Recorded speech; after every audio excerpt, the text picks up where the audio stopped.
दोस्तों, इस साल के अंत में बिहार में विधानसभा चुनाव होने वाले हैं। विधानसभा चुनाव से पहले इधर उधर से टिप्पणियों का दौर और एक दूसरे पर आरोप प्रत्यारोप का दौर जो सिलसिला है वो जारी है। एक तरफ जहां लालू प्रसाद यादव के शासनकाल को अब भारतीय जनता पार्टी इस समय मोहरा बना रही है, तो वहीं दूसरी तरफ तेजस्वी यादव ने एक नई रणनीति पर प्लान करना शुरू कर दिया है। और उस रणनीति की शुरुआत कहां से की है वो भी बड़ी दिलचस्प है। रणनीति की शुरुआत की है दिल्ली से दोस्तों। जी हाँ, बेशक बिहार में विधानसभा चुनाव है, लेकिन रणनीति खेलकर दिल्ली से शुरुआत करके अब जाएंगे पटना। अब ऐसा मैं क्यों कह रही हूं, ये जानने के लिए आपको ये पूरा वीडियो देखना होगा दोस्तों। इसी के साथ साथ आपको ये भी हम बताएंगे कि किस तरीके से बीते दिनों लालू प्रसाद यादव के शासनकाल पर सुभाष यादव ने एक अहम टिप्पणी की और एक बड़ा आरोप लगाया, जिसको एक मोहरा बनाकर भारतीय जनता पार्टी इस समय बिहार विधानसभा चुनाव से पहले भारतीय जनता पार्टी सीधे तौर पर आरजेडी को घेरने का काम कर रही है। लेकिन उसी बीच राबड़ी देवी के भाई ने सुभाष यादव पर ऐसा क्या कह दिया कि नजरें उस बात पर जाकर, उस बयान पर जाकर टिक गई, ये आपको इस खबर में मैं बताऊंगी। यानी लालू प्रसाद यादव के खेमे की तरफ से, उनके महागठबंधन की तरफ से एनडीए का सामना किस तरीके से, किस लहजे से किया जा रहा है, सब कुछ बताएंगे आपको इस खबर में। आखिर तक इस वीडियो में जरूर बने रहिएगा। नमस्कार दोस्तों, मेरा नाम है जयंती झा और आप देख रहे हैं दी कंटाप। दोस्तों, ये बात आपकी जानकारी में होगी कि दिल्ली में अभी अभी विधानसभा चुनाव खत्म हुए हैं। दिल्ली में विधानसभा चुनाव खत्म होने के बाद बिहार पर सबकी नजरें टिकी हुई है।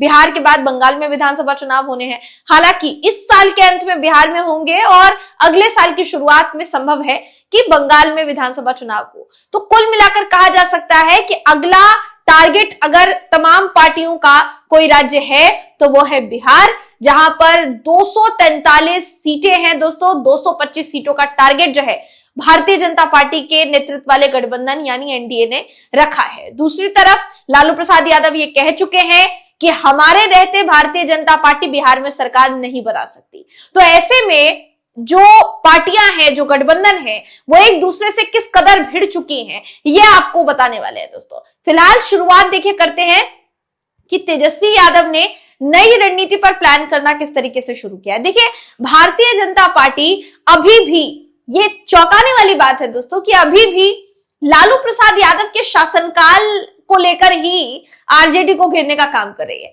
जबकि तेजस्वी यादव वो अपने पिछले 17 महीने के शासनकाल को गिना रहे हैं, जिसमें उन्होंने महिलाओं के लिए काम किया, रोजगार के लिए काम किया, यानी युवाओं के लिए काम किया।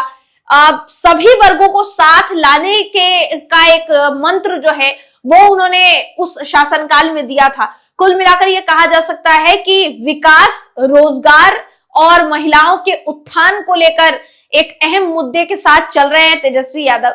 जबकि लालू प्रसाद यादव के शासनकाल में क्या हुआ था, उस समय क्या हुआ करता था, ये सारी बातें एनडीए फिलहाल के लिए निकाल रहा है। सुभाष यादव का बयान उन्हीं में से एक बयान था, जिसको फिलहाल के लिए भारतीय जनता पार्टी ने लालू प्रसाद यादव पर ठीकरा फोड़ने के लिए एक अहम रोल के तौर पर लेना उसको शुरू कर दिया है दोस्तों। मगर तेजस्वी यादव ने क्या किया है वो आगे आपको बताऊंगी। उससे पहले आपको बता देते हैं कि आरजेडी अध्यक्ष लालू यादव के साले कहे जाएंगे और मुख्यमंत्री राबड़ी देवी के भाई कहे जाएंगे, उन्होंने बड़ा बयान दिया। देखिए, सुभाष यादव ने बीते दिनों ये आरोप लगाया था कि लालू राबड़ी राज में सीएम हाउस में किडनैपिंग का सेटलमेंट होता था।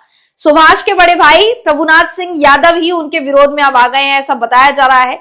उन्होंने कहा कि पैसे और एनडीए से बेटे को टिकट दिलाने के लिए झूठ बोल रहे हैं। राबड़ी के बड़े भाई ने यह भी कहा कि सुभाष खुद ही गुंडों के सरदार थे, वे गरीबों के नेता और मेरे जीजा को बदनाम करने की कोशिश कर रहे हैं। सुभाष यादव गुंडों का सरदार था, ये वो कहते हुए नजर आए दोस्तों। लालू यादव के बड़े साले प्रभुनाथ यादव ने अपने छोटे भाई सुभाष यादव के आरोपों को खारिज करते हुए कहा कि 35 साल बाद अब अचानक ऐसी क्या जरूरत आन पड़ी कि सुभाष अनर्गल बयानबाजी कर रहे हैं, जबकि उन्होंने खुद 15 सालों तक सत्ता का सुख भोगा था। राबड़ी के बड़े भाई ने कहा कि असल में सुभाष खुद ही गुंडों के सरदार थे, अपने आवास पर गलत काम करते थे, अपहरण और कई तरह के घोटालों में भी उनका हाथ था, लेकिन आज वो मेरे जीजा पर झूठे आरोप लगा रहे हैं, ये वो कहते हुए नजर आए दोस्तों। यानी कुल मिलाकर देखिए, कहा जा सकता है कि सुभाष यादव ने जो बयान दिया उसको लेकर अब उन्हीं के बड़े भाई ने अपने ही भाई के खिलाफ मोर्चा खोल दिया, ये कहते हुए कि जो बयानबाजी वो कर रहे हैं अनर्गल टिप्पणी है, कोई जान नहीं है उसमें, बेमतलब की टिप्पणी करके अब एनडीए से टिकट लेने की कवायद जो है वो उनकी तरफ से जारी है। प्रभुनाथ सिंह यादव ने यह भी आरोप लगाया कि सुभाष यादव को एनडीए से पैसे मिले हैं। यह भी कहा उन्होंने कि एनडीए ने सुभाष को पैसे दिए हैं, उनके बेटे को विधानसभा चुनाव में टिकट का आश्वासन दिया है, शायद इसी लोभ में आकर अब मेरा छोटा भाई, मेरी दीदी और मेरे जीजा पर गलत आरोप लगा रहा है। एनडीए को लगता है ऐसे आरोप लगाकर चुनाव में फायदा मिल जाएगा, लेकिन गरीब जनता आरजेडी अध्यक्ष के साथ है, गरीबों के मसीहा है लालू यादव, ये भी वो कहते हुए नजर आए दोस्तों। यानी कुल मिलाकर कहा जा सकता है कि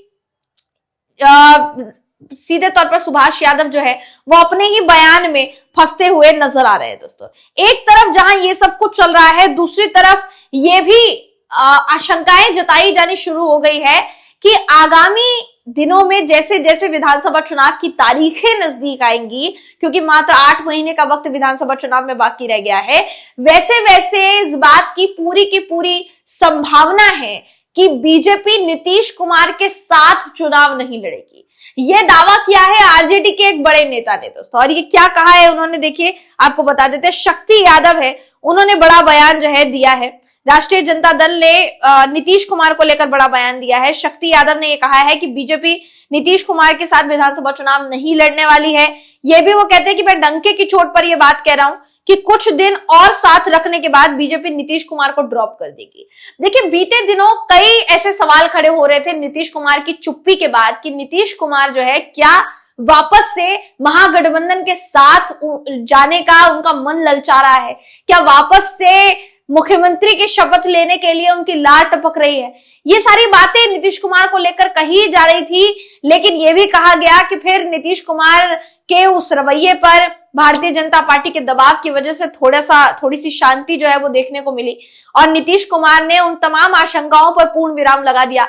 लेकिन अभी भी यही कहा जा रहा है दोस्तों कि जैसे जैसे चुनाव नजदीक आएंगे, बिहार की जो सियासत है वो 360 डिग्री पर पलट सकती है और इसको पलटने वाले नीतीश कुमार ही होंगे, क्योंकि हर बार ये देखा गया है चुनाव से पहले या बीच मध्यांतर कार्यकाल में क्या करते हैं नीतीश कुमार, फिर से चले जाते हैं महागठबंधन के साथ, फिर से चले जाते हैं एनडीए के साथ और फिर नई शपथ मुख्यमंत्री की ले लेते हैं। ये कर करके तो उन्होंने रिकॉर्ड जो है वो ब्रेक कर दिया है। इस बार वो ये करेंगे कि नहीं, इस बात की आशंका फिर से जताई जानी शुरू हो गई है। अब आरजेडी के नेताओं ने कहना शुरू कर दिया है कि नीतीश कुमार के साथ भारतीय जनता पार्टी नहीं आगे जाकर लड़ेगी, क्योंकि नीतीश कुमार को तो सिर्फ एक मोहरे की तरह इस्तेमाल करने की देखिए कोशिश की जा रही है, क्योंकि उनको भी पता है कि नीतीश कुमार अब पूरी तरीके से असहमत हो गए हैं फिलहाल के लिए, दिमागी रूप से भी और शारीरिक रूप से भी, कि वो चुनाव में बीजेपी की मदद कर पाए। ऐसे में आगे चलकर नीतीश कुमार को खुद ही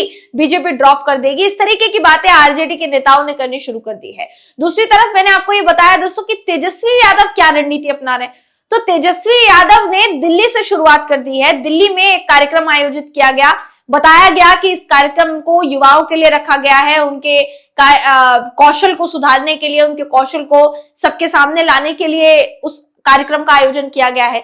लेकिन वो जो आयोजन है, उस आयोजन में आरजेडी के बड़े बड़े नेताओं के शामिल होने की आशंका जताई गई। ऐसे में बताया जा रहा है कि नई रणनीति पर जिसमें युवाओं को साथ लेने की बात है, इसके अलावा बाकी के वर्गों को साथ लेने की बात है, तेजस्वी यादव फ्रंट फुट पर आकर खेल रहे हैं। वो भी तब जब उनके पिता लालू प्रसाद यादव ये कह चुके हैं कि तेजस्वी यादव को ही मुख्यमंत्री बनाएंगे। कांग्रेस के नेताओं को भी इस पर ऐतराज नहीं है, कांग्रेस के कई नेता इशारों में ये बात कह चुके हैं। ऐसे में क्या एनडीए वर्सेस महागठबंधन बिहार विधानसभा चुनाव से पहले अगर इतना मजबूत है, तो चुनाव आते आते ये लड़ाई किस कदर घमासान में तब्दील होगी, इस बात का अंदाजा जो है दोस्तों फिलहाल नहीं लगाया जा सकता। लेकिन इंतजार किया जा रहा है कि ये जो घमासान है इसको कितनी दिलचस्पी के साथ देखा जाता है। फिलहाल आप इस खबर पर क्या सोचते हैं, आपकी क्या राय है, बिहार में क्या होने जा रहा है, 8 महीने बाद सरकार किसकी बन सकती है और किसकी नहीं, कौन किस मुद्दे को कितनी प्रबलता के साथ उठा रहा है, कमेंट करके हमें जरूर बताइएगा। अगली वीडियो में आपसे फिर मुलाकात होगी, तब तक के लिए नमस्कार।